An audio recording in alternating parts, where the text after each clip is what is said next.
Marika Myers, founder of Consumer Protection Political Action Committee. This is the complete story of how one mother, with no funding, no legal training, and no political backing, uncovered a hidden financial structure inside Nevada's energy system that no agency wanted to admit existed. A structure so embedded, so disguised, and so coordinated that most people would never believe it unless they saw it themselves. This is the truth. This is the evidence. This is the fight. The story begins with something simple. A utility bill. Like every family in Nevada, I paid my NV Energy bill every month. But something about the charges never made sense. The fees kept increasing, the categories kept changing, and the explanations never matched what appeared on the bill. So I started looking deeper. I began reviewing the line items, researching each term, and comparing the bill to NV Energy's own regulatory filings and annual financial reports. That is when everything changed. Because I discovered something no ordinary ratepayer was supposed to see. NV Energy's bills were not simply bills. They were structured as financing instruments. That single discovery exposed one of the largest energy-related frauds in the state of Nevada. NV Energy was embedding the cost of their corporate debt, their bond interest, and their securitization structures directly into residential bills.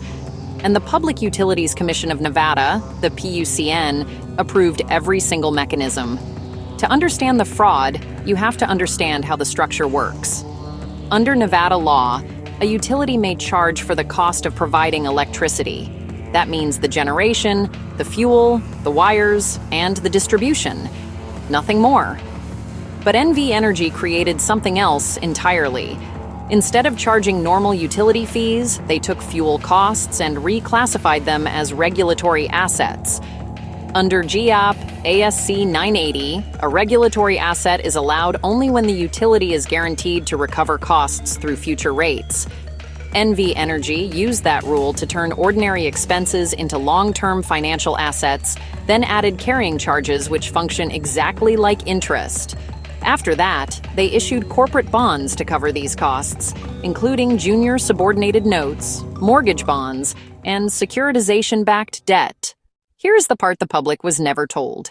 The money to repay those bonds, including principal and interest, was built directly into the monthly electricity bills of Nevada families. The people became involuntary financiers. Ratepayers were forced to repay the debt of a multi-billion-dollar corporation, without disclosure, without consent, without a signature, without truth in lending protections, and without any legal formation of a debtor-creditor relationship. Every bill contained hidden debt repayment. Every bill contained hidden interest. Every bill contained charges that, under state and federal law, should not exist. And the PUCN knew. They approved it. They concealed it. They protected the company instead of protecting the public.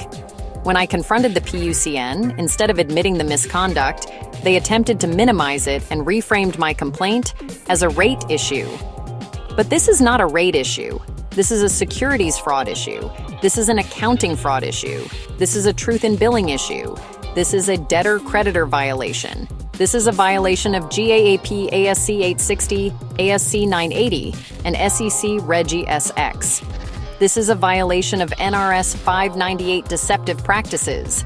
This is a violation of NRS 703 and NRS 704 public utility law. No homeowner ever signed a debt agreement with NV Energy. No customer agreed to pay bond coupons. No ratepayer authorized the securitization of their identity or monthly bill. The structure should not exist. And once I realized this, I began reaching out to regulators. I contacted the SEC, FCC, Nevada Attorney General, Governor's Office, federal oversight agencies, Utilities Division, and consumer protection agencies. Many agencies told me to simply file a complaint and wait. But in America, filing a complaint is not the same as getting resolution. Filing a complaint often means your issue becomes part of a data set, an annual report, or a statistical metric, but not an actual solution. I realized that most government complaint systems are structured to record, not to repair. They collect, categorize, and store, but rarely intervene. That is when I understood something important. The people were alone in this fight, but I was not going to back down. I continued gathering evidence. I reviewed every NV Energy annual report, every PUCN docket, every bond prospectus, every Statement F, every cost of capital filing, every rate case, and every piece of testimony. What I found was staggering. Deferred energy adjustments were functioning as disguised interest payments. Regulatory assets were treated like securitized receivables. PUCN approved filings without verifying bond indentures. The matching of principal and interest was never audited. PUCN even admitted in writing that they do not retain QSIP numbers. Without QSIPs, regulators cannot trace the debt the public is repaying. That alone is a breach of fiduciary duty. But the deception continued. Instead of addressing the misconduct, NV Energy began sending new bills with deferred coupon rate charges, further proving that the bills themselves are structured like debt instruments. No customer ever agreed to repay a coupon rate.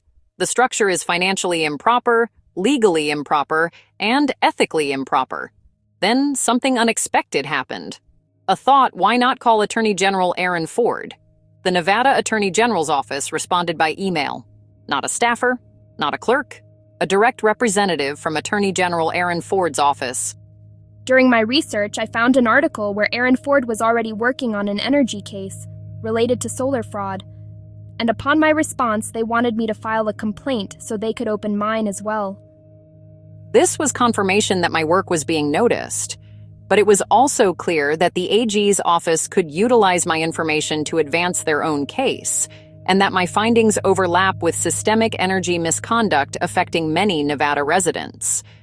I also spoke with coalitions, environmental groups, and solar organizations willing to collaborate. But I needed to protect myself, my family, and the integrity of my findings. So I moved carefully.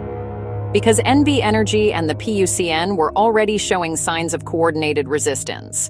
They aligned their responses. They downplayed the evidence. They attempted to neutralize the complaint through procedural framing. They treated me like a typical customer instead of the central whistleblower I am. But the facts remain. The PUCN is not just a regulator. They are now a subject of the complaint. If NV Energy committed fraud through disguised securitization and unlawful billing structures, and the PUCN approved or concealed it, then the PUCN participated in constructive fraud. Regulators are not above the law. A regulator who knowingly approves improper charges is not a regulator. They are a collaborator. A public agency cannot shield a private corporation while harming the public. There are legal precedents for this.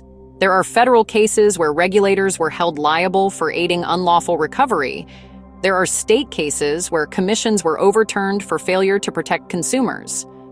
The Supreme Court has ruled repeatedly that utilities cannot double recover or place unauthorized debts onto ratepayers. This is bigger than Nevada. This is a national model of hidden debt transfer, a structure where corporations use ratepayers to subsidize bond markets. A structure where regulators rubber stamp filings without independent verification. A structure where agencies collect complaints but rarely intervene. This is why I stepped forward. This is why I am a whistleblower. This is why this fight matters. Because behind every NV Energy bill is a family. A mother struggling to pay during COVID. An elder living on fixed income. A father who just wants to keep the lights on. A family going through loss, hardship, or unemployment. A community surviving economic shutdowns.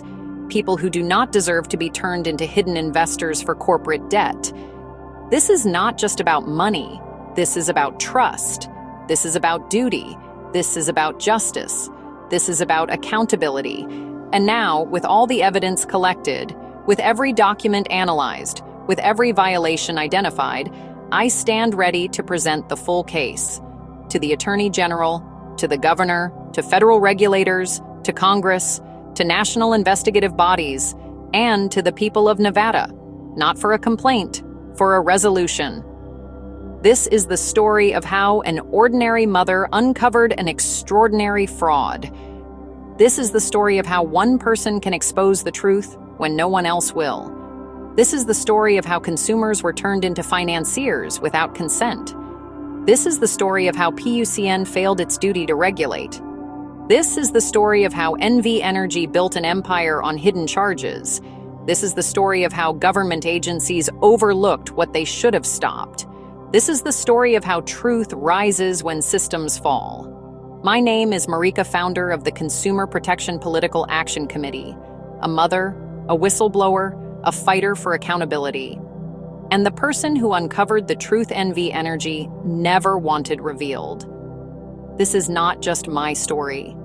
This is your story. This is Nevada's story. And this is only the beginning.